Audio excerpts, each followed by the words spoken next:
Welcome back.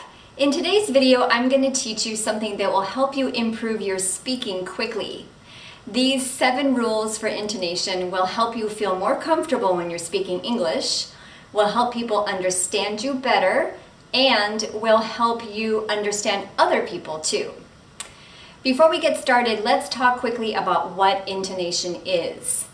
Intonation is the rise and fall of your voice when you're speaking in groups of words or in sentences.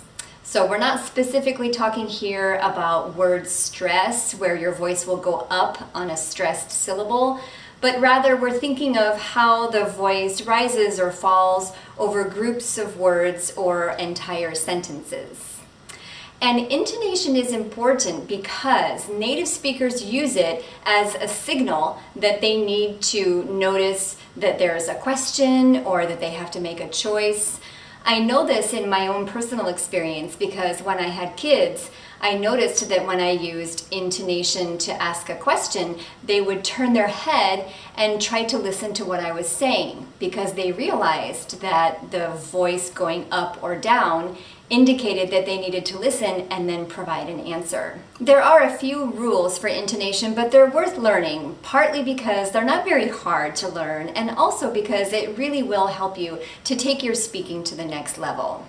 In today's lesson, I'm going to have a bunch of examples that are all about one topic, which is summer vacation. Summer vacation is right around the corner, and I am thinking about summer plans. And even though we can't travel much this year because of COVID, I still have summer vacation on my mind. The first rule for intonation is about sentences, and we have an example here. We're taking a vacation this summer. So listen to the voice. We're taking a vacation this summer. You're going to notice that we have intonation going across, and then we're going to go up on vacation and then down. We're taking a vacation this summer. Now, why does the voice go up on vacation? Because that's what we call the focus word. Usually in every sentence, there's one word that's more important than the others. In this sentence, the word vacation is the most important word because that's probably new information. I'm maybe sharing that with a friend of mine. We're taking a vacation this summer. She doesn't know that we're going to take a vacation. So vacation in this sentence is new information.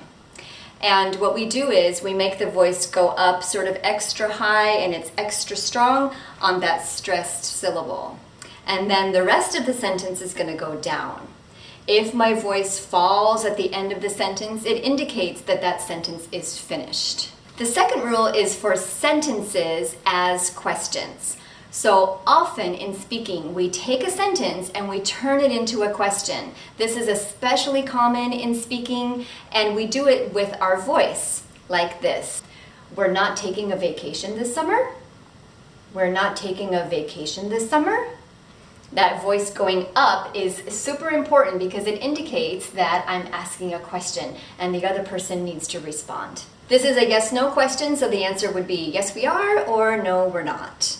Here are a couple of other examples. You're going to Disneyland with your family? Yes we are or no we're not. Another thing that we can do with this type of sentence that is actually a question is that we can add a WH word if we want some information. So here we would take a sentence and with the WH word it actually becomes a question. For example, you're going where this summer? So I want to know where. I take a sentence and instead of saying you're going to San Francisco, I substitute that place with where. You're going where this summer? So again, notice that the voice goes down and then up. And the voice is going to go down on the focus word and then up at the end to indicate that it's a question. Next, let's look at intonation in questions. And you've probably learned some of these rules already. The first one is intonation in a yes-no question. For example, do you have plans for this summer? Do you have plans for this summer? So again, the voice goes down on the focus word and then up at the end. The answer will be yes, I do, or no, I don't. Notice that yes-no questions can have a variety of words at the beginning. We can use do, does, did, am, Have, like have you heard of Yosemite?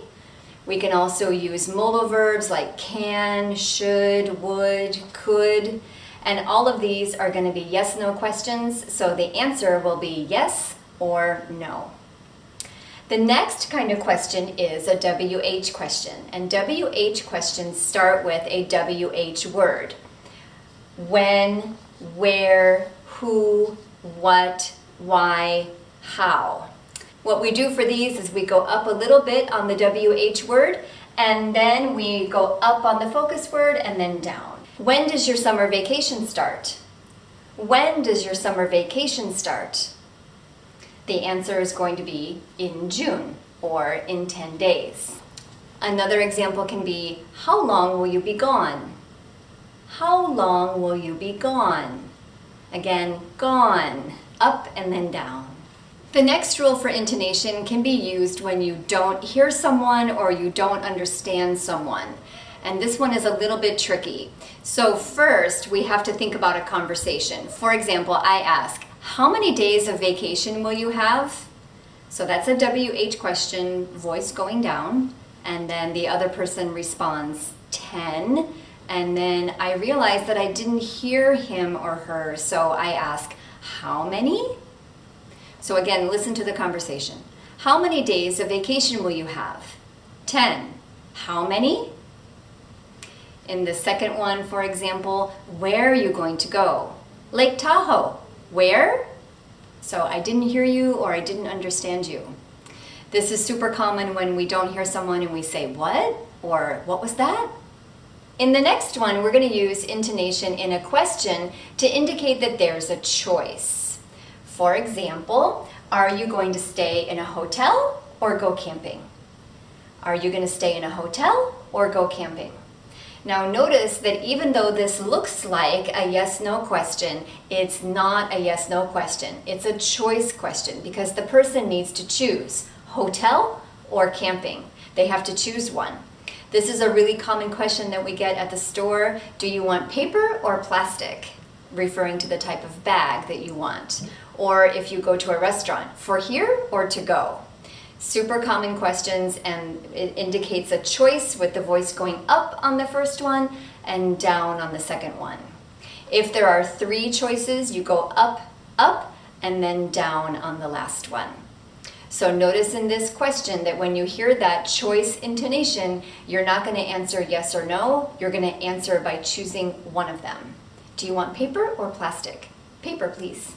And the last one is a sort of similar one. It's sentences with a list. And we use the same intonation with the voice going up, up, and then down on the last one. For example, we want to go hiking, rock climbing, and whale watching. We want to go hiking, rock climbing, and whale watching. Listen again. We want to go hiking, rock climbing, and whale watching. So up a little bit, and then down on the last one. Here's another example. We're going to San Francisco, Monterey, LA, and San Diego. So let's take a little quiz to see if you can use these intonation rules. I'm going to show you a conversation, and you're going to look at the sentences and questions and ask yourself, what kind of intonation are you going to use? So think about those 7 rules that we learned in the video today. I'll give you some time to look at them and think about them, and then I will come back with the answers.